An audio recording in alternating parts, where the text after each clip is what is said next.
Hey y'all, I'm Izzy Shows, and today we're going to talk about why I went with indie publishing for my books. This is a topic that is rather hotly debated in the writer-author community, whether or not to go with indie publishing or to pursue trade publishing. I am not trying to spark any kind of intense argument. I thought it would be cool to weigh in and give my opinion on the topic. Now, I did not write my first book, Grave Mistake, with the intent to publish it at all.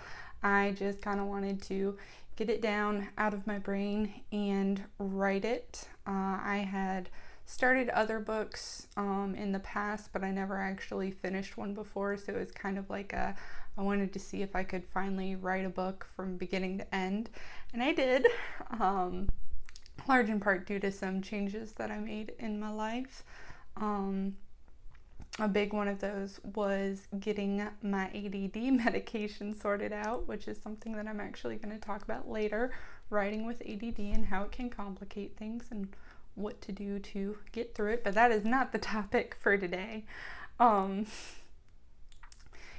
So I didn't actually write Grave Mistake with any ideas in my head about whether or not it would be a good book for trade publishing. I didn't do any research about what was currently being accepted for book deals. I didn't do any research to see if it was, the kind of book that fit in with other trade published books in the genre. And I also didn't do any research on the indie side of things to see if, this genre urban fantasy was hot or not, which, I know, huge surprise because it totally is, but I didn't know that at the time. I also didn't really check in to see if I was hitting any of the appropriate tropes, but I was kind of lucky in that I've always been a big urban fantasy reader, so I kind of already knew what readers of the genre were looking for, so I lucked out on that one. I write what I love. I didn't actually think about publishing the book at all until I was nearing the end of it, and I was realizing that, this is a good book. I've actually written a book that has a plot that it follows rather than getting sidetracked by random subplots that never end. That has happened to me 1,000 times in the past, and now that I outline, it doesn't really happen to me anymore. Outlines are awesome. We're going to talk about those on another video too.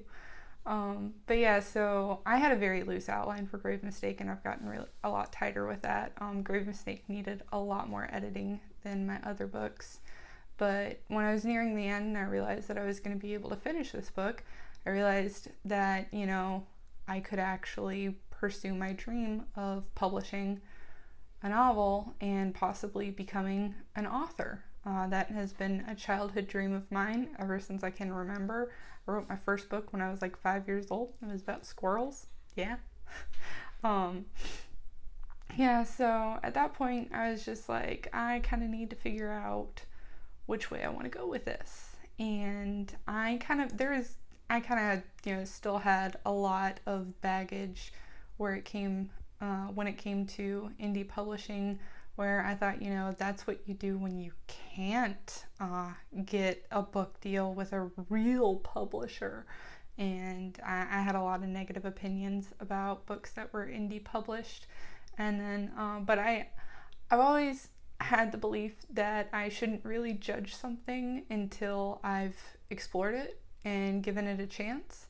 I won't really weigh in and judge a book until I've read it. That's caused a lot of laughs in my friend group because, 50 Shades of Grey is getting a lot of crap throughout all of my friends, and I was just like, well, I'm gonna read it and then I'll give my opinion.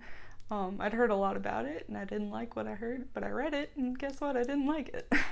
But I wanted to do the same thing for indie publishing. I wanted to research it and give it an actual chance before I wrote it off entirely.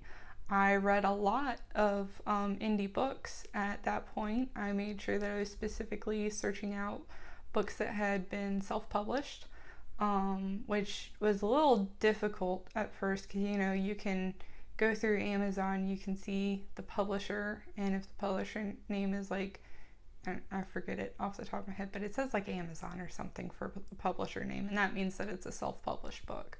And then, so that part, that made it easier for some of it, but then there are some people who have incorporated and they publish under their company name. So like for me, that's Tiernanog Publishing, or Tiernanog Press. I forget it off the top of my head. It's been a second since I looked at it. I've got the worst memory in the world. I forget things like 5 minutes after I've looked at them or talked about them. I can't even remember like if I said something specific in a video 5 minutes ago, so sometimes I repeat myself. Sorry about that. Usually I try to catch it in editing. But yeah, so that made things a little more difficult, but basic Google searches and a little more in-depth research into like those publishing names would helped me figure out if they were small press published or if they were indies operating under a corporation publication name. But yeah, I really wanted to make sure that I was searching out indie published books so that I could read them and assess the quality of the books, because as I said, I had a lot of hang-ups. I was kind of an asshole. I'll admit that. I was a huge asshole last year when it came to indie publishing. I didn't think, I had a lot of hang-ups where I was just like, any books that are self-published are absolute crap and drivel, and they're ruining the name of real books, and that's just for wannabes, and nobody who self-publishes could possibly write a book that's worth reading. You can tell I was a really big asshole, wasn't I? I also had further hang-ups when it came to people publishing quickly, which is funny because it took me about 5 months to write Grave Mistake, that's not really fair to say. It really only took me 2 months of actual writing. I started it in July last year, but I finished it in November. But I didn't write for several of those months because in August, I got almost all of the book done in August, but about halfway, like in 3 weeks, I got most of it done. And then at the very end of August, I had to move home and take some time off work to take care of my dad, who just had pretty major surgery. So I took care of him for a month, and then actually in the middle of the month where I was taking care of my dad, I started taking online classes from the local community college because I have a chip on my shoulder, and I left college early because it just wasn't for me, and I knew that it wasn't going to get me where I wanted to go. I wanted to be an author. You don't actually need a degree or anything to be an author. Anyone who tells you that is full of shit, honestly.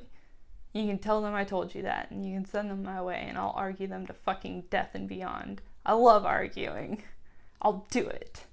But yeah, so like I quit college after like a year when I realized that it wasn't working for me. It wasn't what I needed. And a lot of people kind of gave me crap about that, and they were just like, you couldn't hack it in college, and you couldn't, if you really wanted to go back, you couldn't actually do it, you wouldn't make the cut.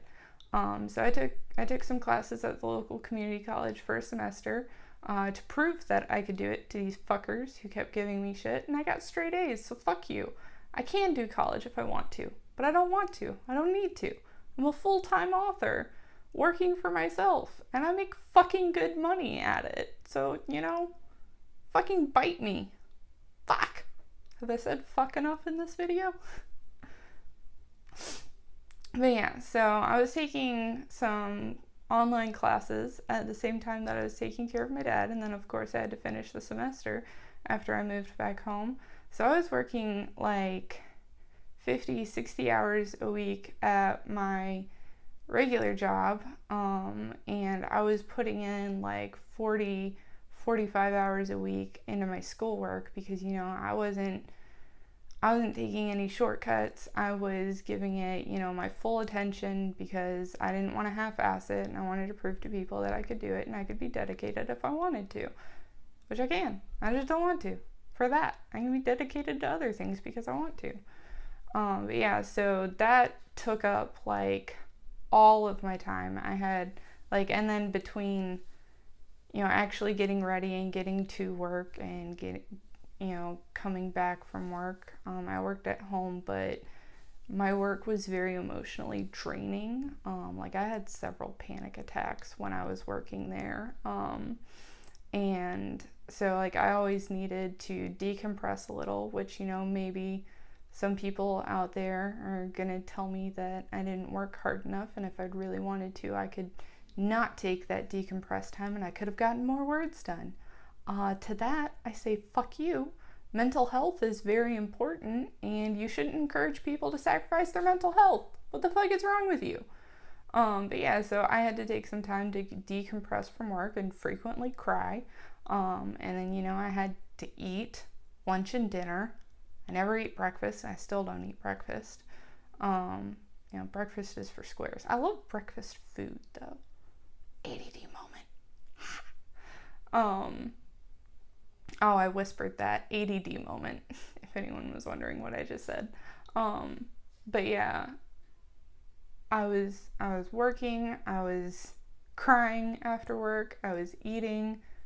Bathroom breaks take up like if they add up over time, like you might only be going to the bathroom for 5 or 10 minutes, but a couple of bathroom breaks really eat up some time when they add up.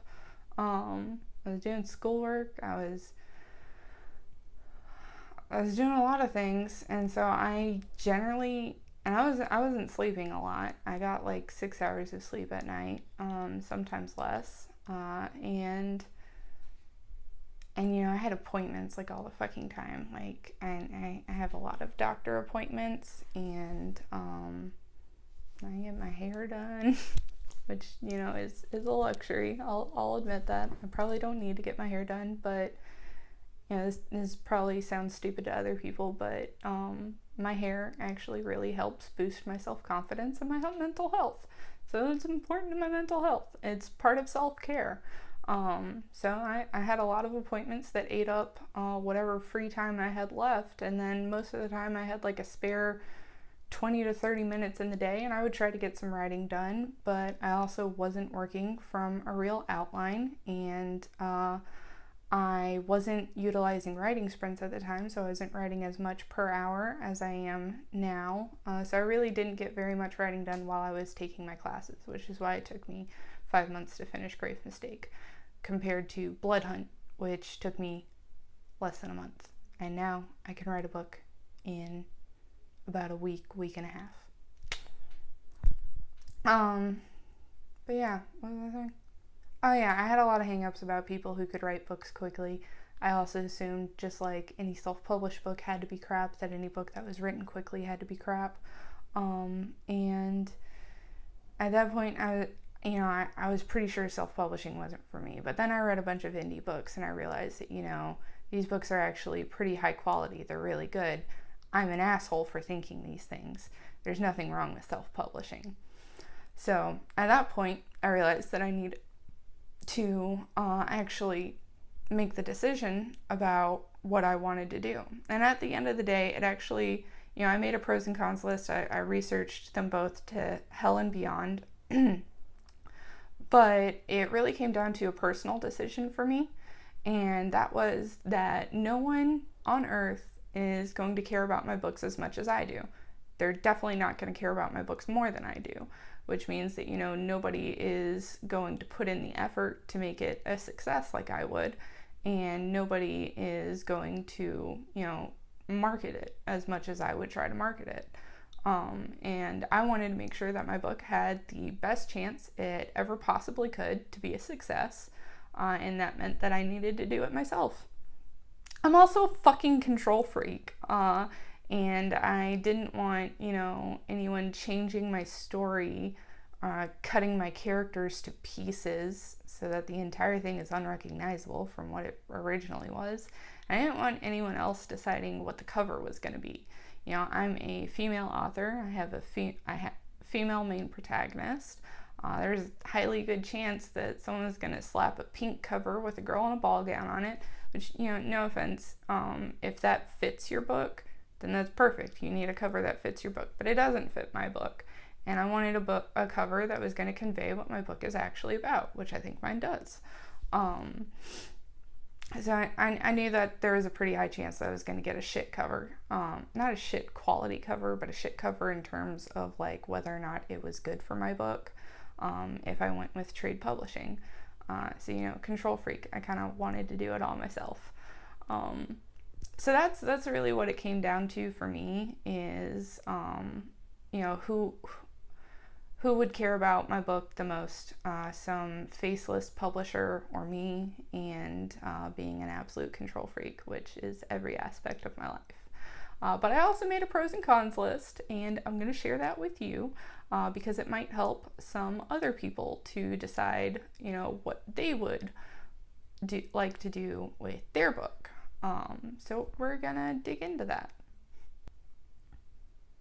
Okay, so pro number 1 is control, which I've already gone into that. I wanted complete control of the process. I didn't want anyone else deciding what was going to happen with my book. Control was a huge pro for me. Second pro is freedom of publication schedule. No one is out there able to tell me to only put out one book a year, which is the case for most trade published authors. Is you only get 1, maybe 2 books out per year. And I know that originally I was pretty anti quick publishing, but obviously at this point, if you've looked at my track record, I publish really quickly. Like I publish at least 1 book a month. Like almost all of 2018, I have 2 books a month coming out. I think in March, I actually have 3 books coming out in the month. So I publish very quickly. I write very quickly. And, I have too many fucking stories in my head. Like they're all over the place, and there are a million of them. And if I could only put out 1 book a year, I'd be able to get like maybe a 10th or less of my ideas out into the world by the time I die. And that doesn't sit well with me. I don't want someone telling me that I can't publish the books that are in my head. No, screw that. Pro number 3 is money. Let's all not pretend we don't care about money. No, shut up. You care about money. Everybody cares about money. You might want to pretend you don't, but you do. Sorry, I'm a little sick. But yeah, money. I get 70% of the royalties for any book that is priced $2.99 or above. I get 35% of royalties for books that are priced under $2.99. So like $1.99.99, I guess, if you wanted to price it a ridiculous, random number, like 32 cents, you get 35% of 32 cents. That's kind of shitty. That's not a lot of money. I don't know why you would do that. Random example.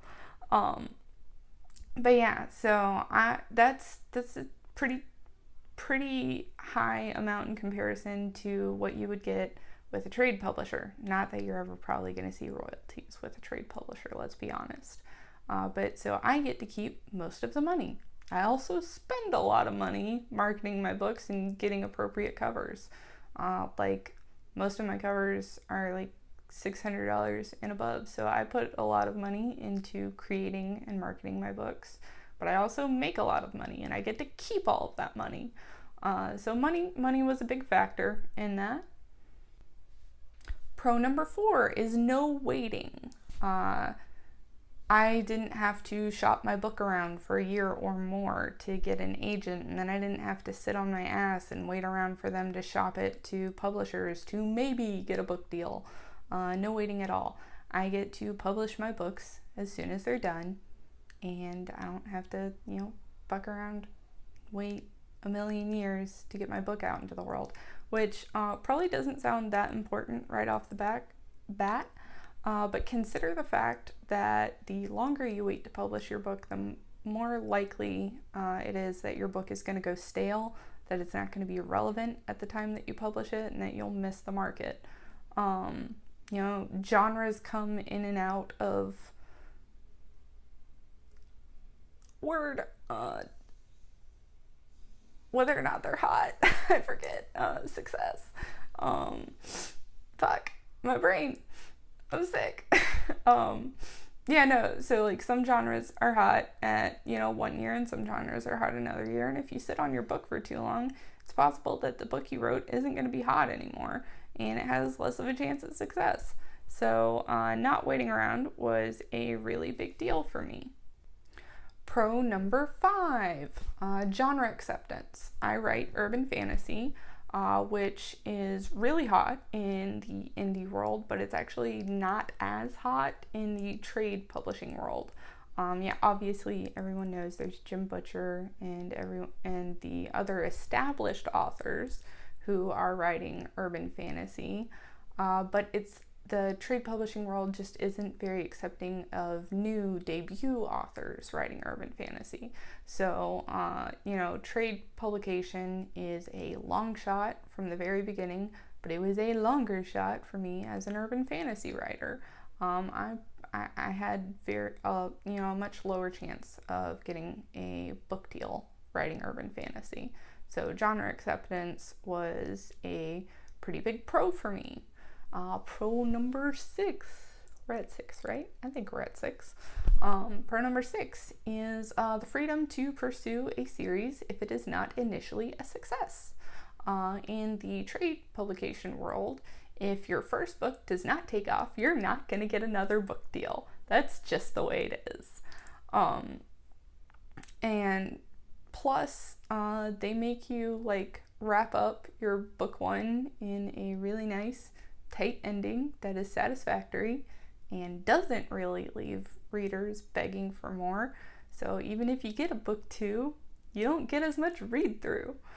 So in the indie publishing world, I have the freedom to, if I can finance it, I can give a book 3 to 5, or give a series 3 to 5 books in the series before I take a look at it and I'm like, okay, this series is probably not going to be my bestseller. I might want to consider wrapping it up.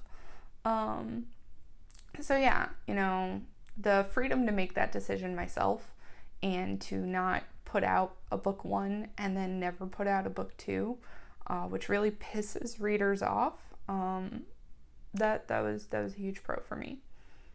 Okay, I have no idea what number we're on. I think we're on, I just said 6, didn't I? I think we're actually on 6 now. We're definitely not on 7.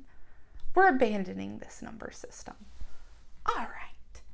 So next pro is price control. Because I am my own publisher, I get to decide what price to sell my books at, which means that I don't have a book sitting at $9.99 that is discouraging readers from buying it. And which, some people can get away with as indie publishers if they're established or if their genre supports that, but not a lot of genres supports that. I know Jane Austen fan fiction does, but urban fantasy really doesn't. So a $9.99 ebook really wasn't gonna cut it for me. It also means that I can put my book on sale whenever I want, which is awesome. Next pro is the freedom to write other books. So as an indie author, I don't have to sit around nervously biting my nails waiting to see if my first book is a success and if I'm going to get another book deal, even if it's not for the next book in the series, before I can even start thinking about writing another book. So as an indie author, I can just go ahead and write another fucking book. Even if it's in another series, I can have as many series going as I want. I don't have to finish a series before I start another one, as evidenced by the multiple series that I'm writing. All right, and the next pro is control of my rights. So as an indie author, I didn't have to sign away all of my rights to some jerkwad. As a debut author, you don't really have a lot of negotiating power with a big publishing house, so they usually get to take all of your subsidiary rights. I got to keep and control all of mine so that if I want to sell them to someone else, I have total say in that. And the last pro is the freedom to write in other genres. I don't have anyone telling me that, it's not on brand for you to write space fantasy when you're currently writing urban fantasy. I don't have anyone saying, you can't write romance novels. You write urban fantasy. There's no room for romance on your brand. So, which is really awesome. I wrote a space fantasy book this year. That series is not done yet, but it will be next year. And I'm actually pursuing or exploring paranormal romance. I'm gonna try my hand at a series of that while I write my other series and keep going with urban fantasy, because urban fantasy is my first love. But yeah, I'm gonna explore paranormal romance in the new year, which is gonna be a lot of fun. And I get to do all of that on my same name. I don't have to worry about other pen names, which is totally cool.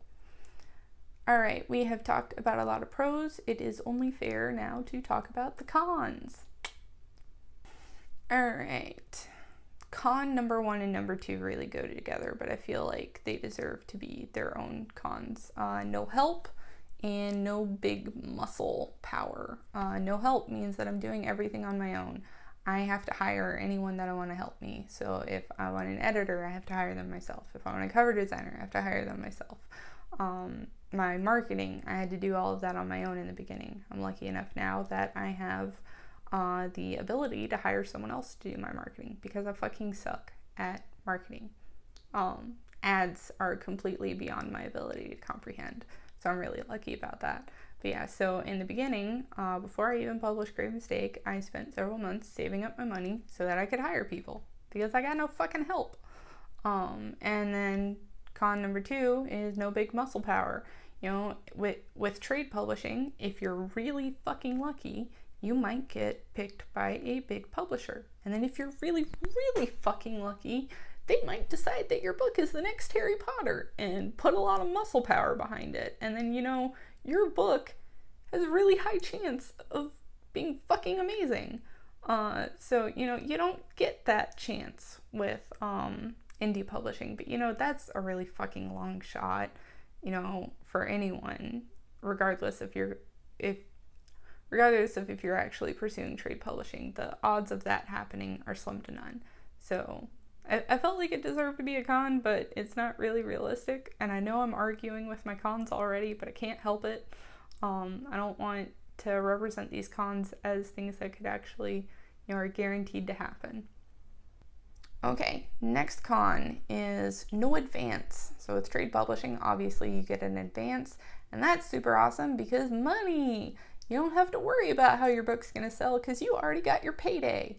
But if you don't earn out that advance, you're probably not going to get another book deal for like another 5 years while you struggle to prove yourself, because every time you try to shop a book, they're going to look at your last book and be like, why didn't it sell? So, you don't earn out that advance and shit screws you over. Also, you're never going to see royalties, even if they're pathetic royalties, if you don't earn out your advance. But hey, money is money, right? We all love money. Next con is the potential to fuck up. Because you're doing everything on your own, there's a really, good chance that you could hire a really shitty editor.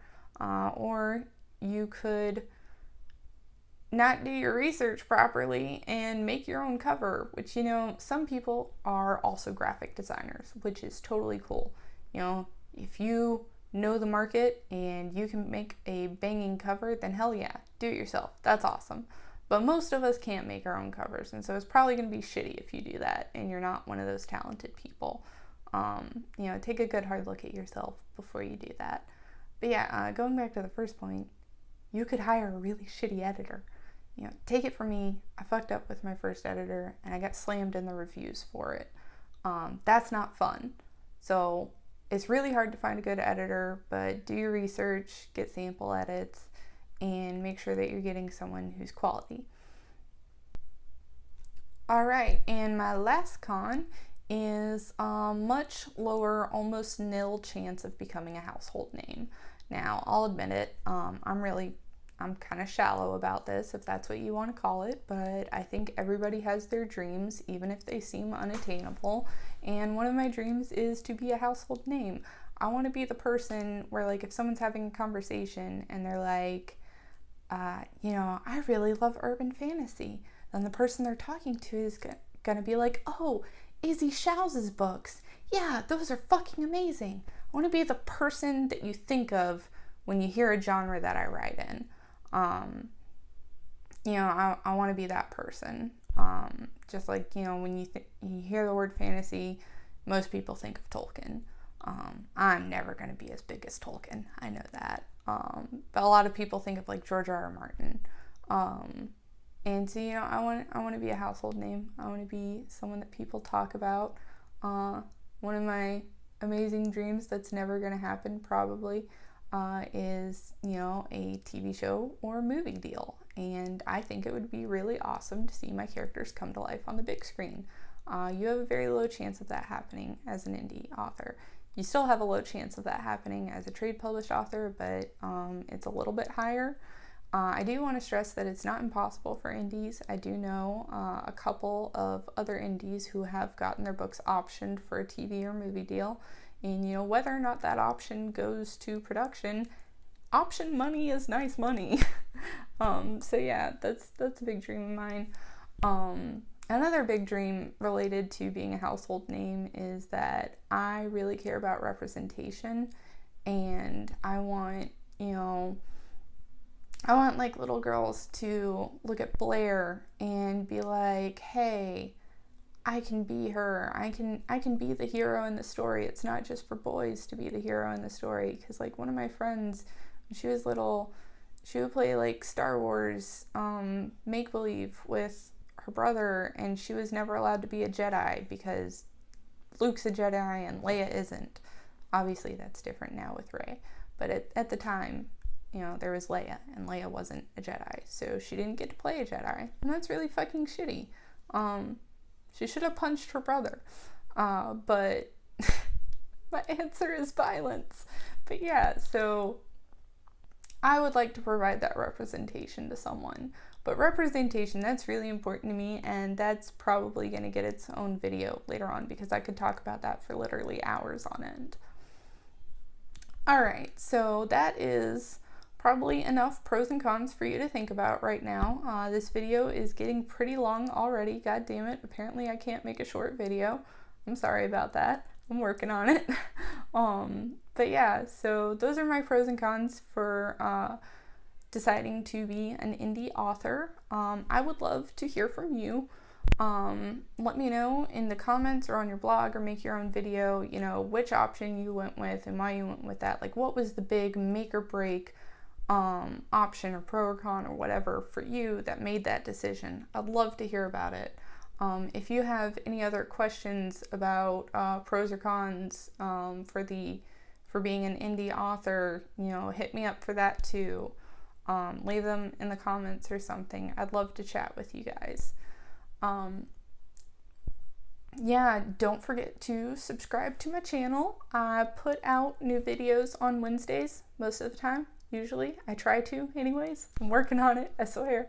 But yeah, if you have any questions or comments, leave them in the comment field below, or feel free to tweet me at Izzy Shows, or hit me up on my Tumblr. All of the links will be below. Oh yeah, same thing. Obviously, if you have a suggestion for a YouTube video that you would like to see me do, I'll give you a shout out. Yeah, so thank you very much for joining me today, and y'all have a great day. I love you. Bye.